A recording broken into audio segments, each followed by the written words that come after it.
Alors bonsoir tout le monde, aujourd'hui nous allons apprendre le 13e chapitre qui sont sur les lois de la prière. Sauf que dans la tfila, vous savez très bien que la tfila, la prière est séparée en différentes façons, différentes choses, dont la lecture de la Torah. Sauf que la lecture de la Torah s'est faite avec le temps et se fait aussi à des moments précis. Et surtout, le travail qui va devoir être fait à un certain moment dans l'histoire, c'est le découpage des parachiotes. Et en plus de ça, à partir de où ça commence le Rishon, puis le Sheni, le Shlishi, etc. Et à un certain moment, la question va se poser, est-ce qu'il y a des fêtes, nous allons lire la paracha classique, ou puisqu'on parle d'une fête, on va lire la paracha de la fête? Ça aussi, c'est une question qui va se poser. Et c'est pour cela que le Rambam va nous ramener, en fin de compte, toutes les lois qui vont être fixées par la Grande Assemblée, par d'autres plus tard dans l'histoire, de qu'est-ce que l'on va lire, à quel moment, et ce sont des règles qui vont, en fin de compte, être acceptées par tous. Même s'il y a certains, comme on va le voir, des minagim un petit peu différents, disons que de façon générale, tout le monde le fait. Par contre, dans les haftarot, on sait qu'il y a des différences qui sont encore restées. Parce que les haftarot, ça s'est fait bien plus tard. Ça fait après... plus ou moins au moment de Hanouka que ça a commencé, puis ça a été repris, puis il y a encore des... Donc là, sur ça, il y a encore d'autres différences. Mais en tout cas, sur la lecture de la paracha, donc de la semaine, l'importance en soi, pour commencer, c'est de savoir que la Torah est comparée à plusieurs choses. La nourriture, à de l'eau, à de l'huile, à du vin. Et l'eau, on sait qu'on ne peut pas vivre sans eau si on ne boit pas au moins une fois tous les 3 jours. Et c'est pour cela qu'on va lire la Torah au moins le lundi, le jeudi et le samedi, le Shabbat. Pourquoi? Tout simplement parce que ça va nous permettre d'avoir au moins une fois tous les 3 jours la possibilité d'avoir écouté la Torah. Alors maintenant, de façon générale, comment ça fonctionne? De façon très générale, quelque chose qui est maintenant plus ou moins accepté par tous, c'est le fait qu'on va lire toute la Torah, donc les 54 parachiotes, en un an.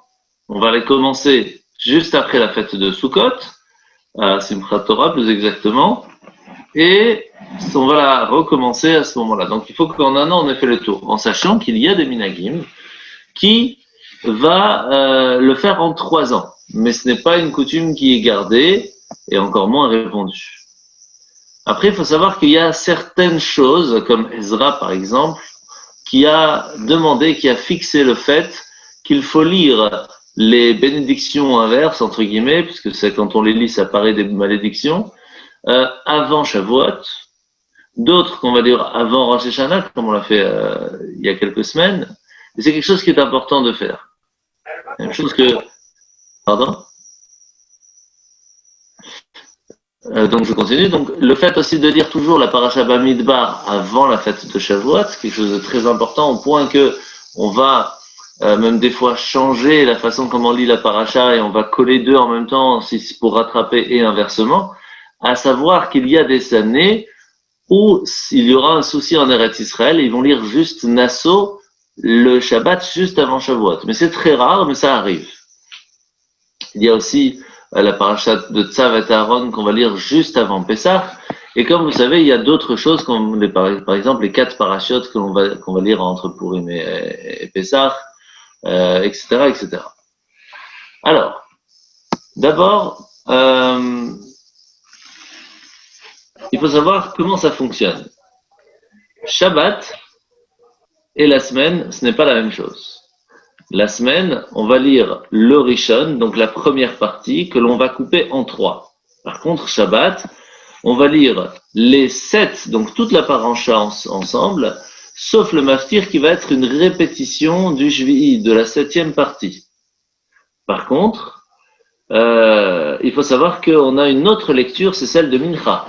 Celle de Mincha va être la paracha d'après, celle qu'on lira donc le samedi d'après, et on va lire que la première partie, coupée en 3. Selon les parachiotes, car il y a des parachiotes, comme par exemple Azinu, on va lire Rishon, Sheni, Shlishi, parce que c'est tellement petit qu'il faut au moins un minimum de 3 psukim par montée. Même si de façon générale, le minimum est de 10 psukim de 10 versets pour pouvoir sortir le Sefer Torah. Et donc, c'est un minimum plus ou moins de 3 psukim de 3 versets par montée à la Torah. à savoir qu'il y a des haftarot qui sont de façon générale fixées par rapport à la paracha de la semaine, à la différence que lorsque ce seront les fêtes, ce seront des haftarot qui sont attachés à la fête. La même chose pour Rosh Chodesh, on va lire en premier lieu les 3 premiers psukim de Parashat Tzav, pas vraiment de Parashat Tzav, du Chamishi plus exactement, puisqu'on fait Tzav, etc. Puis on va reprendre un pasuk avant, enfin Martha, Léem, etc. Et on va refaire 3 versets. Parce que c'est comme je vous expliquais, il faut un minimum de 3 versets. Et puis après on continue, il y aura 4 montées. Ce qui veut dire que de façon générale, on a la semaine 3 montées, Rosh Chodesh 4 montées.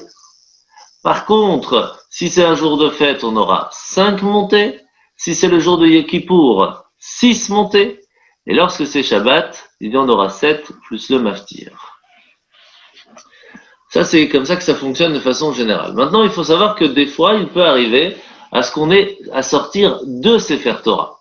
Par exemple, si Shabbat tombe un jour de Rosh Chodesh ou un jour de Hanouka, dans ces cas-là, nous allons sortir 2 Sefer Torah, un qui fera celui de la semaine et un qui fera la journée qui est un petit peu plus spéciale, que ce soit un jour de fête ou que ce soit un jour de Hanouka ou de Rosh Chodesh. À savoir qu'il peut arriver aussi de sortir 3 Sefer Torah, comme c'est arrivé cette année, ou par exemple, lorsque ça tombe Shabbat, Rosh Chodesh et Hanouka. Là, il faudra lire les 3 différences. Si on n'a pas 3 Sefer Torah, on peut prendre un seul, mais il faut bien sûr tourner dans le Sefer Torah pour trouver quelles vont être les parties à lire qui sont en rapport avec la paracha de la semaine, avec le jour qui est spécifique, que ce soit un jour de fête ou un jour de Rosh Chodesh. Quand on monte à la Torah, de façon générale, c'est important que ça commence toujours avec quelque chose de bien et que ça finisse avec quelque chose de bien. C'est comme ça que ça a été découpé dans la paracha lorsqu'on monte à la Torah. Alors, ça peut arriver à des moments que ça commence un peu moyen, que ça finit un peu moyen, et surtout à des certains moments quand on parle des klalotes, entre guillemets, et quand même on va finir avec une bonne touche. Mais ça reste difficile à lire. C'est pour cela qu'il y a certaines coutumes qu'on n'appelle pas la personne quand elle monte à la Torah à ce moment-là, etc., etc. Maintenant, il faut savoir qu'il y a des parachutes qui sont plus petites. Donc on n'a pas le choix de découper de façon différente. Comme par exemple Parashat Azinu qu'on va lire ce Shabbat. Eh bien, c'est 3 psukim par 3 psukim, parce que c'est tellement petit qu'on n'a pas d'autres possibilités. Maintenant, alors c'est assez intéressant, les 8 derniers versets de la Torah, on pourrait les lire à la synagogue, même sans minyan.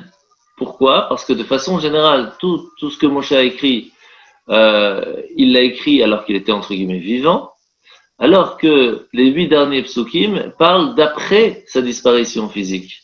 Ce qui fait que, d'une certaine façon, ça perd un peu de sa force et on pourrait les lire même sans minyan. Sauf que personne ne va ouvrir le Sefer Torah juste pour lire ces 8. Donc, ce n'est pas vraiment quelque chose qui est fonctionnel, mais c'est bon à le savoir en soi. Alors, il faut savoir que, comme on a parlé de ces malédictions, entre guillemets, on ne doit pas s'interrompre et les lire en un seul coup. Pourquoi que ce soit, on ne s'arrête pas, ni pour expliquer, ni pour faire monter une autre personne à ce moment-là. On ne s'interrompt pas et une seule personne va les lire depuis le début jusqu'à la fin. Maintenant, quand on a parlé de la lecture de la Torah, on a dit qu'il y avait un petit peu de différence lorsqu'on parle des fêtes.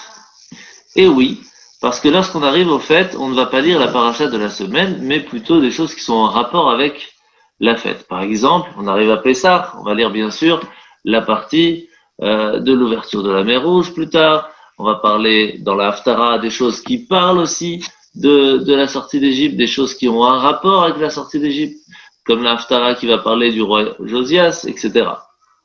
Donc, on ne va pas rentrer dans le détail maintenant exact de qu'est-ce qu'on va lire chaque jour, mais de façon générale, on lit toujours une partie de la paracha et de l'Haftara qui sont en rapport avec le jour de la fête. Par exemple, à Shavuot, on va lire Bachodesh Hashlishi. Et on va finir à l'Haftara avec Merkava. La même chose le deuxième jour, on va lire la Parashat HaMoadot. On parle bien sûr en dehors d'Israël, puisqu'en Israël, il manque 15 jours. Et on finit de façon très générale avec Kol HaBechor. Et même chose, Rosh Hashanah, on va lire, comme on a lu, l'histoire de la Kedat Yitzhak, parce que ça a un rapport avec le bélier, avec le fait qu'Abraham est toujours présent pour prier pour nous. Comment est-ce qu'il a fait à Kadosh Baruch Hu beaucoup de Nisayon, beaucoup d'épreuves à Abraham Avinu, et qu'il a réussi à gagner, et que ça nous donne à nous encore une fois la possibilité de gagner grâce à cela.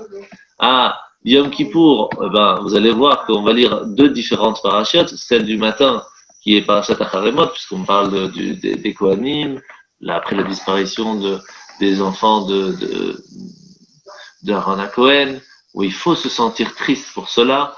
Après Amincha, on va lire aussi une autre partie qui va parler plutôt des interdictions des relations entre personnes.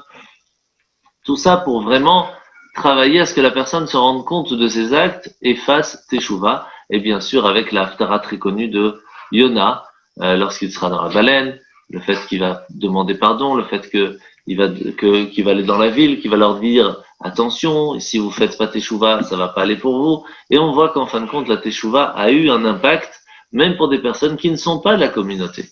Donc on apprend encore plus l'importance d'écouter et de lire cette haftara, puisqu'elle permet de réveiller la personne à cette teshuva que nous avons comme cadeau en fin de compte. Sukkot, bien sûr, Shor Chevez Ores Kievaled, avec toutes ces lois qui sont à l'intérieur, la haftara de Shlomo Ameler, Kol HaBechor pour finir, comme d'habitude. Donc, et que par contre, bien sûr, comme on l'a déjà expliqué, quand on arrive à Simchat Torah, on recommence la Torah à zéro, puisque c'est l'importance de ce jour bien spécifique, le recommencement de la Torah à zéro. Alors, comment ça fonctionne? Eh bien, de façon générale, pour les fêtes, on sort toujours deux Sefer Torah. Pourquoi? Parce qu'on va sortir un Sefer Torah qui va permettre de lire la partie qui est choisie pour la fête.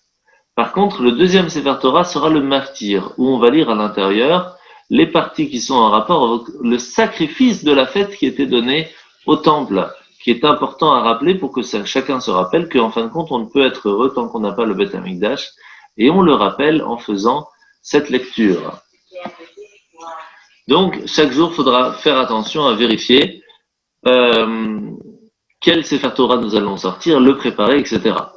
Comment fonctionnent maintenant les Kaddishim? Alors, de façon générale, on fait le Kaddish toujours avant le dernier Sefer Torah. Ce qui veut dire que s'il y a 3, ce sera la fin du deuxième. S'il y a 2, on fera à la fin, juste avant le deuxième. Et s'il y a un seul Sefer Torah de sortie, juste avant le Maftir, nous ferons donc le Kaddish. Un Kaddish assez important, même si c'est un Khatsi Kaddish. Alors, que faire maintenant si un jour de fête tombe Shabbat, mais pas un jour de Yom Tov, mais un jour de Chol HaMoed, comme Pessah par exemple? Eh bien, il suffit de regarder ce qui est marqué dans le Sidour. Qu'est-ce qu'on va lire? Mais ça, le Ramban nous le dit, parce que pour pouvoir l'écrire dans le Sidour, on a besoin de savoir la halakha. Et donc, c'est pour cela que le Ramban nous précise qu'on va lire Re'ata Omer Elai avec la Haftara de Gog, etc. Hanouka. Hanouka, c'est un petit peu plus différent, puisque les lectures de la Torah vont être en rapport au sacrifice de l'inauguration du temple. Puisque Hanouka, nous avions eu la chance de pouvoir réinaugurer le temple avec la Menorah, la Hanoukia qu'on allume tous les ans. Eh bien, dans la lecture de la Torah, même chose, nous allons faire tout cela. Par contre, Purim, ce sera l'histoire de Amalek, puisque à Purim, c'est l'histoire que Amalek, un de ses descendants, a voulu nous faire du mal, et c'est pour cela qu'on va lire la paracha d'Amalek. Tisha B'Av, donc le 9 Av, nous allons parler de Kitolit Banim. Donc, le fait d'avoir des enfants qui, malheureusement, plus tard pourraient être perdus si on ne fait pas attention à nos actes. Je vois que les participants... On est en retard ce soir. Voilà.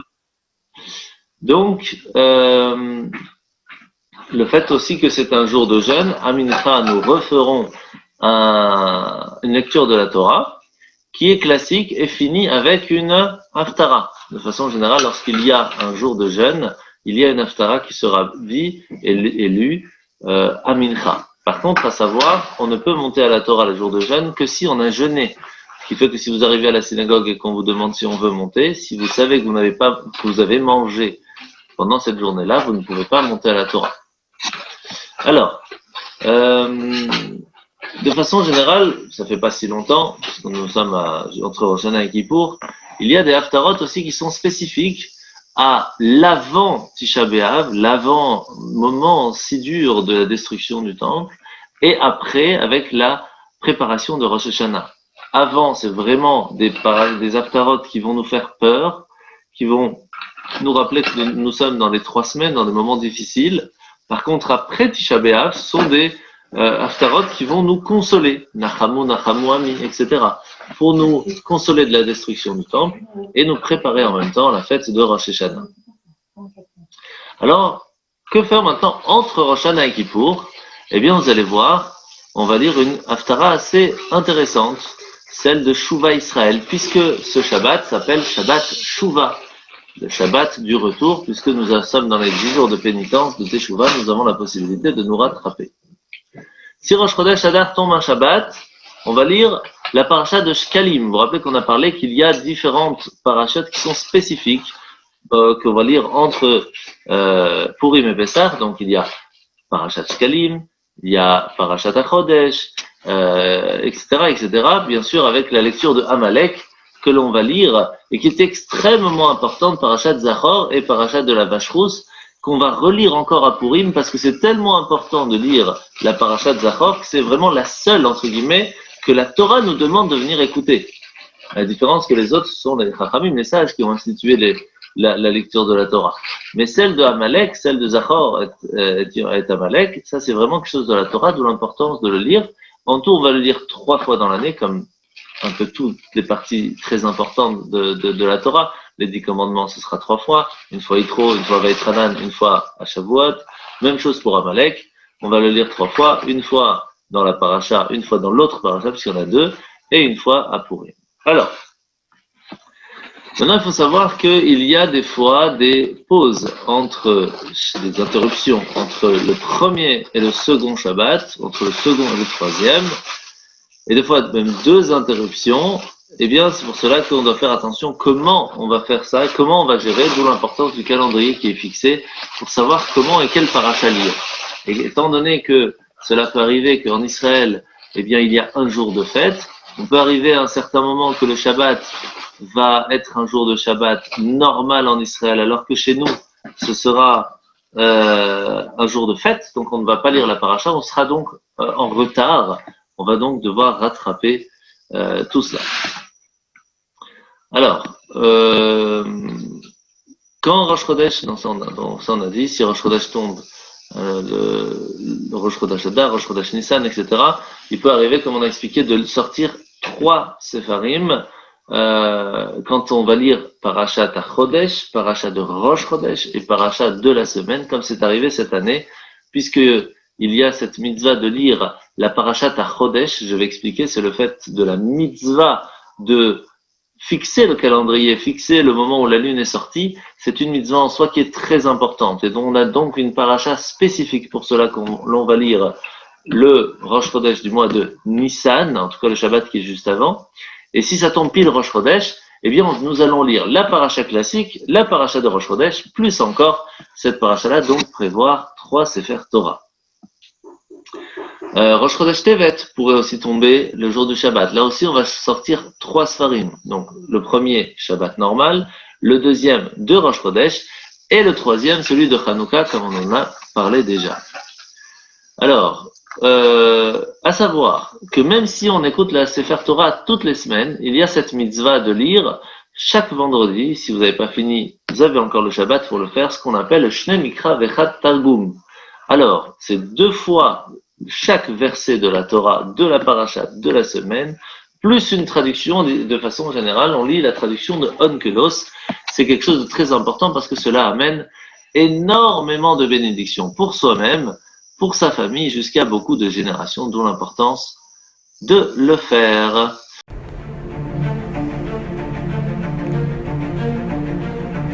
Et si connaître toute la Torah était possible, plongez-vous dans les joyaux de la Torah. Étude du Rambam, le Maïmonide, cours de qualité par des rabbins francophones aux 4 coins du globe.